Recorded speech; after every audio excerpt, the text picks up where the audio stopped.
Blueberries for Sal by Robert McCloskey and narrated by Karen Cornet. One day little Sal went with her mother to Blueberry Hill to pick blueberries. Little Sal brought along her small tin pail, and her mother brought her large tin pail to put berries in. "We will take our berries home and can them," said her mother.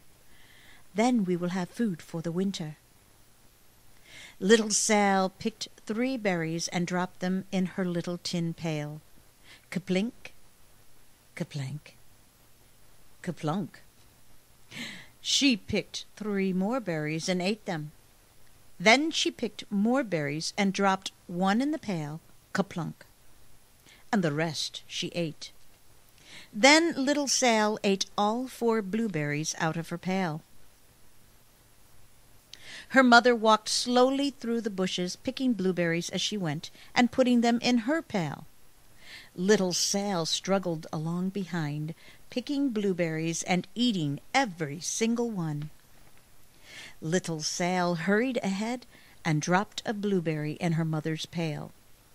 It didn't sound kaplink, because the bottom of the pail was already covered with berries. She reached down inside to get her berry back. Though she really didn't mean to, she pulled out a large handful, because there were so many blueberries right up close to the one she had put in. Her mother stopped picking and said, "Now, Sal, you run along and pick your own berries.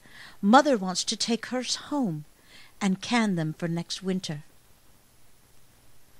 Her mother went back to picking, but little Sal, because her feet were tired of standing and walking, sat down in the middle of a large clump of bushes and ate blueberries. On the other side of Blueberry Hill, Little Bear came with his mother to eat blueberries. "Little Bear," she said, "eat lots of berries and grow big and fat. We must store up food for the long, cold winter." Little Bear followed his mother. Then he had to hustle along to catch up. As she walked slowly through the bushes eating berries, Little Bear stopped now and then to eat berries. Because his feet were tired of hustling, he picked out a large clump of bushes and sat right down in the middle and ate blueberries. Over on the other side of the hill, Little Sal ate all of the berries she could reach from where she was sitting. Then she started out to find her mother. She heard a noise from around a rock and thought, "That is my mother walking along." But it was a mother crow and her children, and they stopped eating berries and flew away, saying, "Caw, caw, caw." Then she heard another noise in the bushes and thought, "That is surely my mother, and I will go that way." But it was Little Bear's mother instead. She was tramping along, eating berries and thinking about storing up food for the winter. Little Sal tramped right along behind. By this time, Little Bear had eaten all the berries he could reach without moving from his clump of bushes. Then he hustled off to catch up with his mother. He hunted and hunted, but his mother was nowhere to be seen. He heard a noise from over a stump and thought, "That is my mother walking along." But it was a mother partridge and her children. They stopped eating berries and hurried away.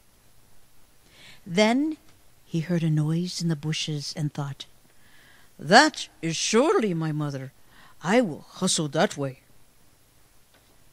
But it was Little Sal's mother instead. She was walking along picking berries and thinking about canning them. Little Bear hustled right along behind.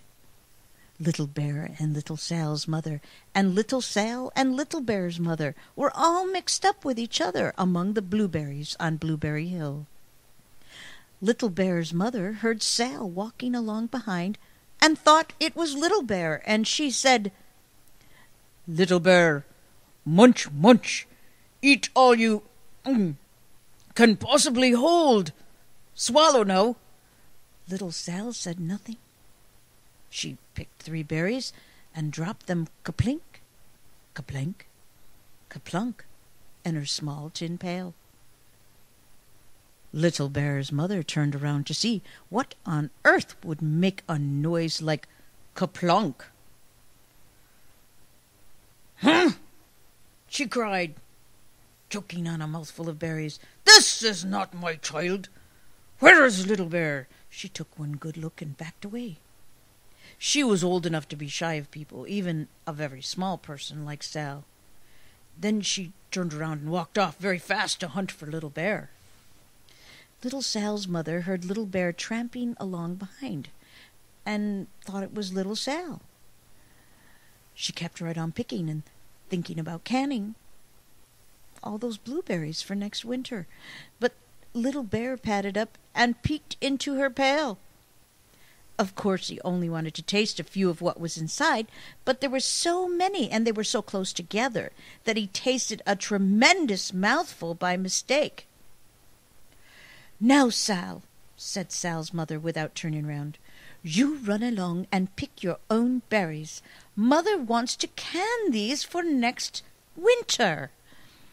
Little Bear tasted another tremendous mouthful and almost spilled the entire pail of blueberries. Little Sal's mother turned around and gasped, "My goodness, child, you are not Little Sal.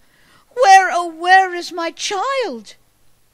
Little Bear just sat there munching and swallowing and licking his lips.